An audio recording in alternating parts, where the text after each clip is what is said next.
दोस्तों, बीते ज़माने में जितनी भी चीज़ें बीत चुकी, चाहे वो अच्छी हो या फिर बुरी, सारी ही चीज़ों को एक तरीके से हिस्ट्री में कैद किया गया है ताकि हमारी जो आने वाली जनरेशन है वो इससे कुछ सीख सके, इससे एक तरीके से प्रेरणा ले सके। कोई गलत करता है तो उसके साथ में कैसा होता है, कोई अच्छा व्यवहार करता है तो उसके साथ में कैसा होता है।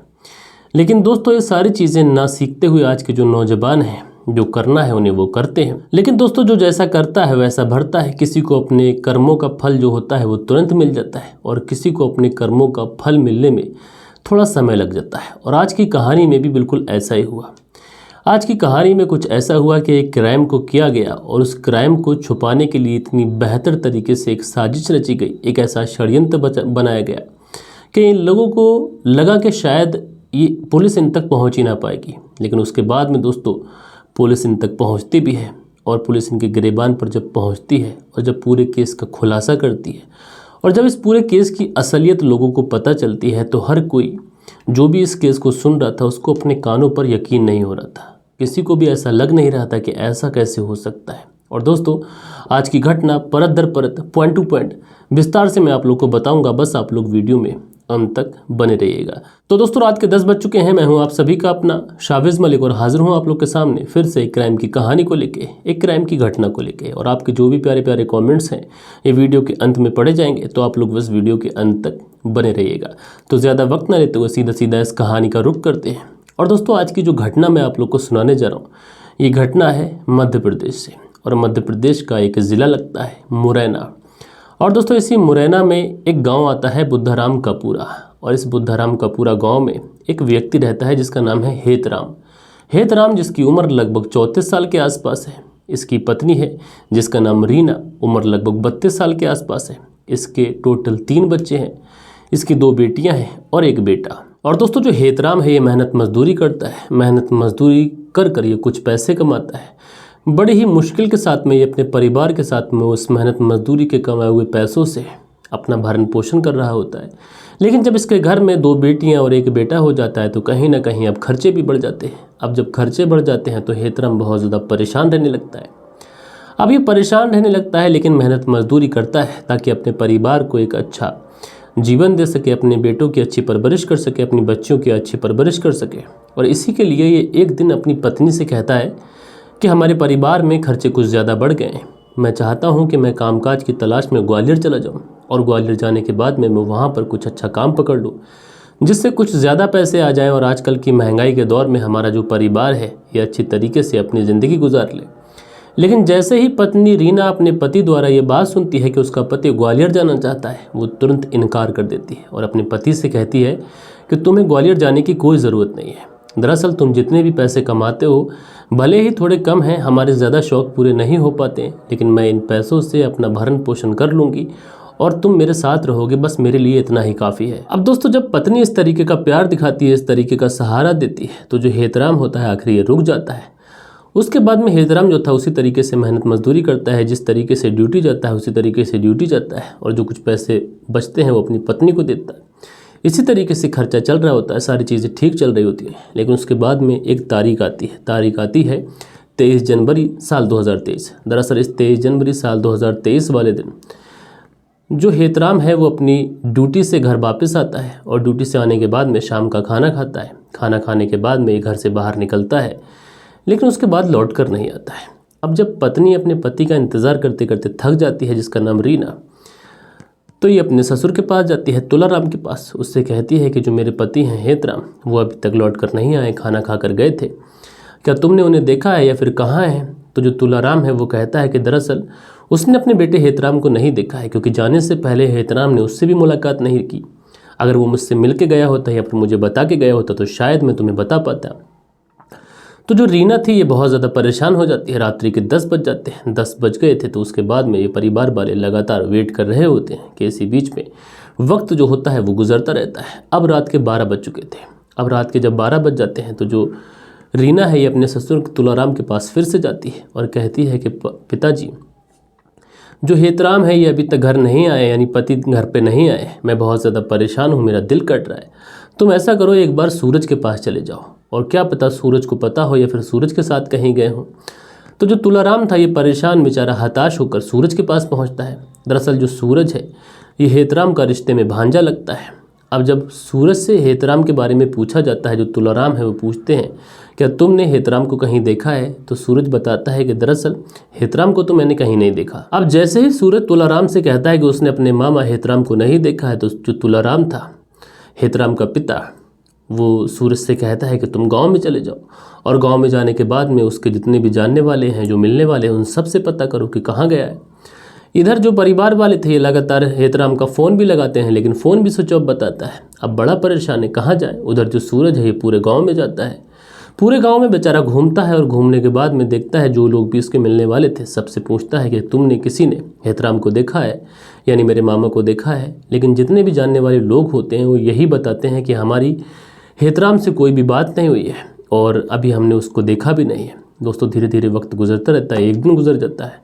अब टोटल 2 दिन का वक्त गुजर चुका था, लेकिन इन 2 दिन का वक्त गुजर जाने के बाद भी ना तो हेतराम घर आया था, ना ही किसी जानने वाले से ये पता चल चुका था कि हेतराम कहाँ है, और ना ही इन 2 दिन के अंदर एक बार भी उसका मोबाइल स्विच ऑन हुआ था।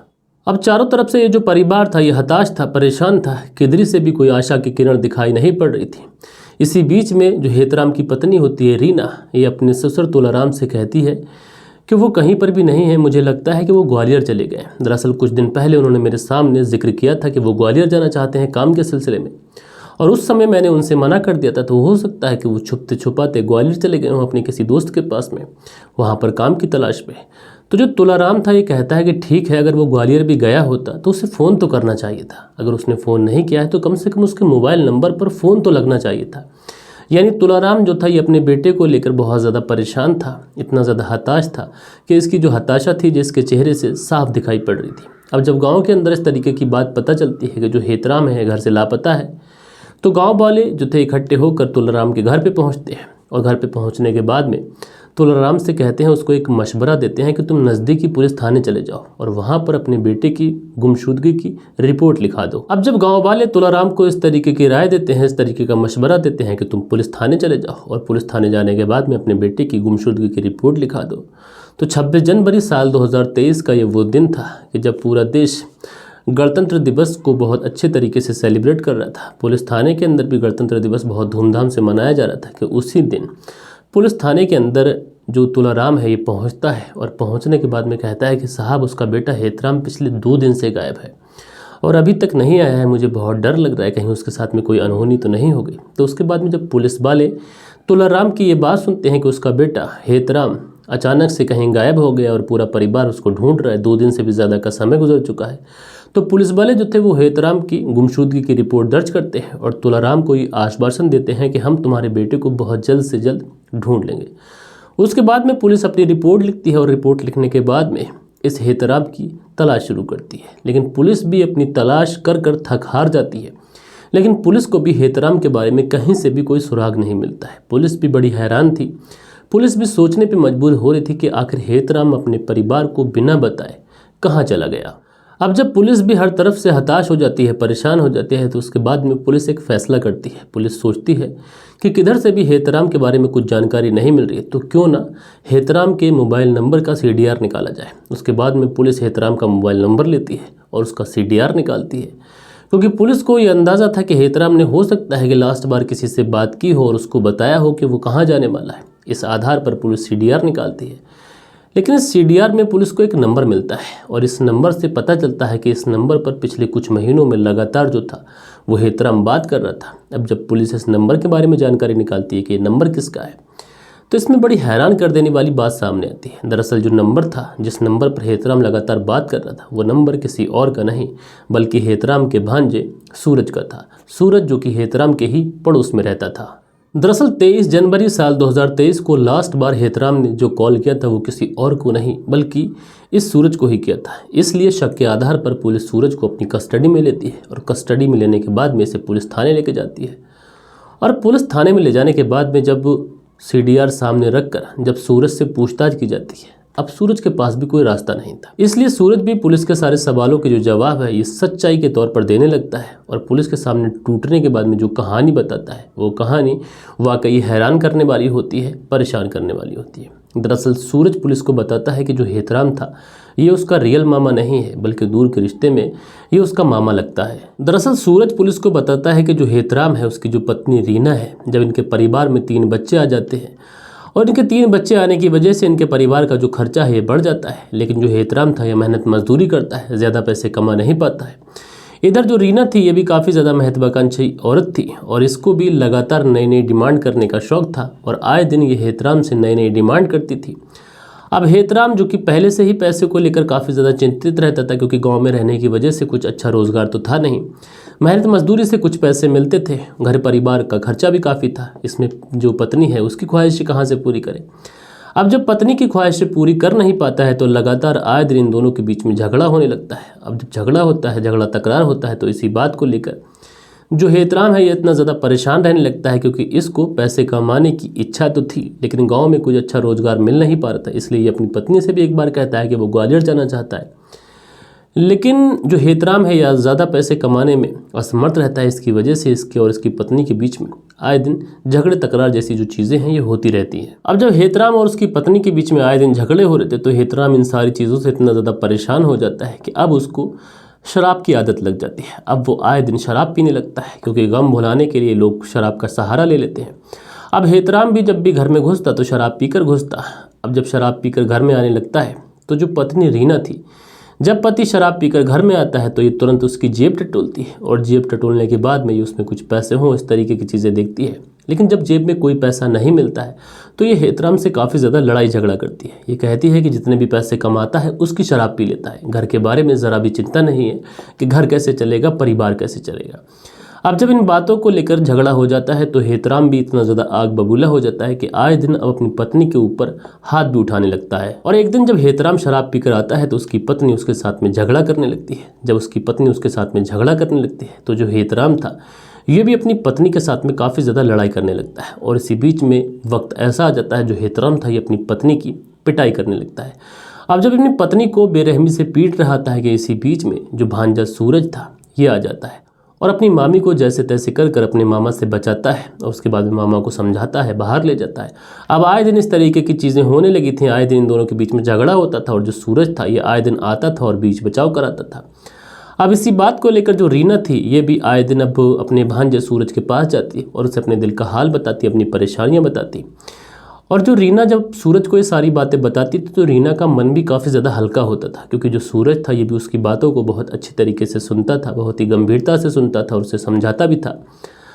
अब ये सारी चीज़ें चल रही थी कि एक दिन जो मामी भांजी वाला इनका रिश्ता होता है, मामी भांजे का, उस रिश्ते को ये लोग तार तार करते हैं और जितनी भी सीमाएँ, जितने भी बंधन इन दोनों के बीच में होते हैं वो सारी सीमाएं, सारे बंधन टूट जाते हैं और सूरज के ही घर में एक दिन इन दोनों के बीच में अवैध रिश्ते बन जाते हैं और ये दोनों एक दूसरे के साथ में शारीरिक संबंध बनाते हैं। और दोस्तों एक बार जब इस मामी और भांजे के बीच में अवैध संबंध बनना शुरू होते हैं तो उसके बाद रुकने का नाम नहीं लेते। लेकिन दोस्तों कहते हैं ना कि इश्क और मुश्क ये चीज़ें ज़्यादा दिनों तक छुप नहीं पाती और आखिरकार इसके बारे में हेतराम को एक दिन पता चल जाता है। हेतराम को जब पता चलता है कि उसकी जो पत्नी है रीना, उसके अवैध संबंध उसके ही भांजे सूरज के साथ में चल रहे हैं, अनैतिक संबंध इन लोगों के बीच में बन रहे हैं, तो एक दिन जो हेतराम था ये शराब के नशे में अपने घर जाता है और अपनी पत्नी की इतनी बेरहमी से पिटाई करता है कि उसके हाथों की चूड़ियाँ तक टूट जाती हैं और उसके हाथों से बहुत ही भारी मात्रा में खून बहने लगता है। इतनी ज़्यादा पिटाई वो अपनी पत्नी की करता है। और जैसे ही ये बात सूरज को पता चलती है कि जो मामा हेतराम है वो मामी रीना को बेरहमी से पीट रहा है, तो सूरज भी अपनी मामी को बचाने के लिए वहाँ पर पहुँच जाता है।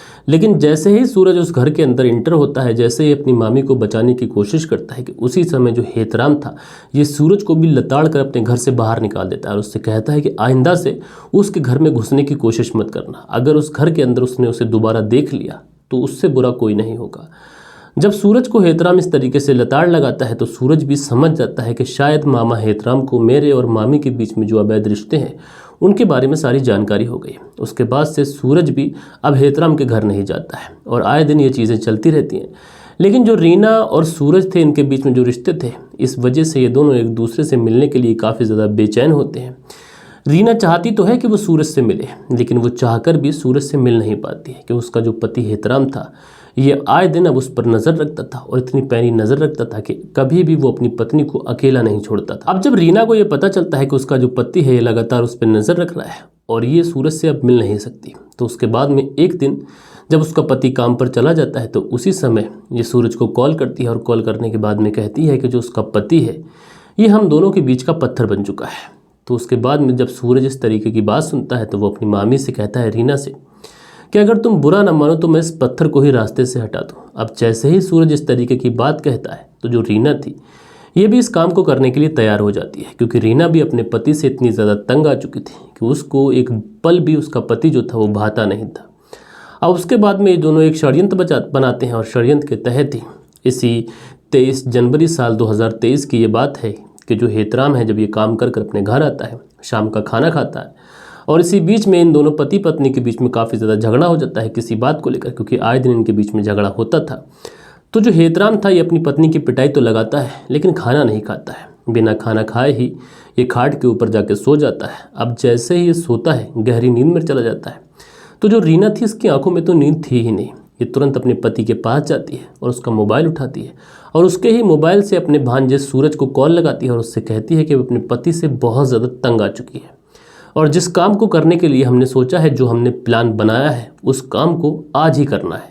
अब जैसे ही जो सूरज था जब अपनी मामी के द्वारा ये बात सुनता है तो वो तुरंत अपने घर से निकलता है और घर से निकलने के बाद में चूँकि पड़ोस में ही उसका घर था और मामा हेतराम की दीवार छलांग लगाकर ये सीधा उसके घर में पहुंच जाता है। अब जैसे ही हेतराम के पास पहुंचता है तो जो हेतराम है ये बहुत गहरी नींद में सोया हुआ था। उसी समय सूरज उसके गले को दबाने लगता है। अब जैसे ही ये उसको गले को दबा रहा होता है तो एक व्यक्ति का अगर गला दबाया जाए तो उस व्यक्ति की आंख तो खुल ही जाएगी, वो अपने आप को बचाने की कोशिश करेगा। इसी तरीके से हेतराम भी अपने आप को बचाने की कोशिश करता है, लेकिन जो सूरज था ये उसका बहुत ही बेरहमी से गला दबा रहा होता है। अब जो हेतराम था ये झटपटाता है तो उसी समय जो उसकी पत्नी रीना होती है ये अपने पति हेतराम के पाँव पकड़ लेती है और उसके बाद में सूरज जो था वो उसके गले को जब तक दबाता है कि जब तक हेतराम इस दुनिया को अलविदा नहीं कह देता है। और जैसे ही हेतराम इस दुनिया को छोड़ के जाता है उसके बाद में सूरज उसकी डेड बॉडी को उठाता है और छत पे चढ़ता है। छत पे चढ़ने के बाद में पीछे खेत में फेंक देता है और उसके बाद में ये दोनों मामी और भांजा ये दोनों निकलते हैं और उसकी डेड बॉडी को रात के अंधेरे में ही उठाते हैं। लगभग 12 बजे के आसपास का समय था और दूर एक सरसों के खेत में लेके जाते हैं और वहाँ पर लगभग 3 से 3.5 फीट गहरा एक गड्ढा खोदते हैं और उस गड्ढे में हेतराम की डेड बॉडी को डालते हैं, ऊपर से मिट्टी भर देते हैं। वाकई में जब सूरज पुलिस को ये पूरी बात बताता है तो पुलिस भी तुरंत सूरज को लेती है, उस जगह पर पहुँचती है जिस जगह पर इन्होंने डेड बॉडी को दफनाया था। अब जब डेड बॉडी को जहाँ पर दफनाया था उस जगह पर जब पुलिस लेके पहुँचती है और इसकी निशानदेही के आधार पर जब उस गड्ढे को खोदा जाता है तो वाकई वहाँ से हेतराम की डेड बॉडी बरामद होती है। उसके बाद पुलिस उस डेड बॉडी को कस्टडी में लेती है, उसे पोस्टमार्टम के लिए भेजती है। इधर जो सूरज था उसकी बताई हुई उसकी तहरीर के मुताबिक जो पत्नी रीना थी उसको भी अरेस्ट किया जाता है और पुलिस हेतराम के कत्ल के जुर्म में इनकी ही तहरीर पर इन्हें गिरफ्तार कर गंभीर धाराओं में मुकदमा दर्ज कर इन्हें जेल भेजती है। बहरहाल दोस्तों, आप लोगों ने देखा कि इस कहानी के अंदर एक महिला जो कि अपने भांजे के साथ मिलकर अपना परिवार अपना घर उजाड़ लेती है और अब उसे अपनी पूरी ज़िंदगी जेल में बितानी होगी। आप लोग इस घटना के बारे में क्या कहना चाहते हैं? आप लोग कमेंट्स करके ज़रूर से ज़रूर बताइएगा कि एक महिला ऐसी थी कि इसके 3 बच्चे थे, इसने अपने 3 बच्चों के बारे में भी नहीं सोचा। आप लोग इस महिला के बारे में कमेंट्स में ज़रूर से ज़रूर लिखिएगा और कल के दिन जिन लोगों के भी प्यारे प्यारे कमेंट्स आए हैं अब वक्त होता है कि उन लोगों के कमेंट्स पढ़े जाएं। सो दोस्तों, हमारे वीडियोस पे जो पहला कमेंट्स आया है अनिल सालोंकी जी हैं, लिखते हैं, शावेद जी आपके वीडियोस इतने अच्छे होते हैं, इसके बावजूद भी लाइक्स जो हैं वो काफ़ी कम हैं। व्यूवर्स को बोलिए कि वो लाइक करें, इस तरीके से याद दिलाया करो। तो हमारे व्यूवर्स हैं, पता नहीं लाइक करने में क्यों कंजूसी करते हैं। भाई लाइक कर दिया करें और प्यारा सा कमेंट्स भी करा करें और मैं आपके सारे कमेंट्स पढ़ता हूँ, इतना अच्छा आप लोगों से बात भी करता हूँ। उसके बाद में आलोक जी हैं, लिखते हैं, मैं आलोक कुमार लखीमपुर खीरी से इस कहानी को संदर्भ में यही कहना चाहूँगा कि बुरे काम का सिर्फ बुरा नतीजा होता है। तो आलोक जी आपका बहुत बहुत धन्यवाद। प्रिंस अली जी हैं जो कि 4 हार्ट बनाते हैं, भैया धन्यवाद। नासिर पठान जी 3 हार्ट बनाते हैं, भैया धन्यवाद। अजीत कुमार है, लिखते हैं, hello sir, happy Republic day sir, love you sir. तो भाई Ajit Kumar ji love you to, कैसे हैं आप? आपका बहुत बहुत धन्यवाद कि आपने कमेंट्स किया। उसके बाद में AH 617 यानी अनिल सालोंकी जी हैं, लिखते हैं, आप सभी को गणतंत्र दिवस की शुभकामनाएं, जय हिंद जय भारत। तो अनिल सालोंकी जी हमारी तरफ से भी आपको गणतंत्र दिवस की ढेर सारी शुभकामनाएं, जय हिंद जय भारत। MD हक हैं, लिखते हैं, सर आपकी तबीयत कैसी है?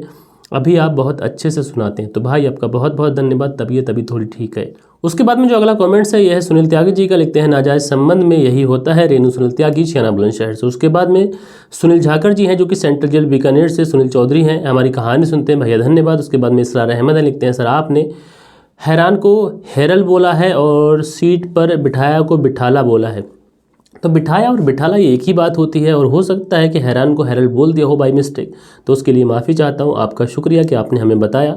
फैशन डिज़ाइनर जी हैं, लिखती हैं बुरे काम का बुरा नतीजा होता है, तो आपका धन्यवाद। आयुष जी हैं, लिखते हैं हबस और इंसान को शैतान बना देता है। अवैध संबंध शुरू में तो अच्छा लगता है, लेकिन बाद में जो इसके परिणाम होते हैं ये काफ़ी गंभीर होते हैं। तो ये आप लोगों के कुछ प्यारे प्यारे कमेंट्स थे, और आप लोगों से वीडियो एंड करने से पहले एक ज़रूरी रिक्वेस्ट करना चाहूँगा कि हमारे चैनल के अबाउट सेक्शन में जाइए।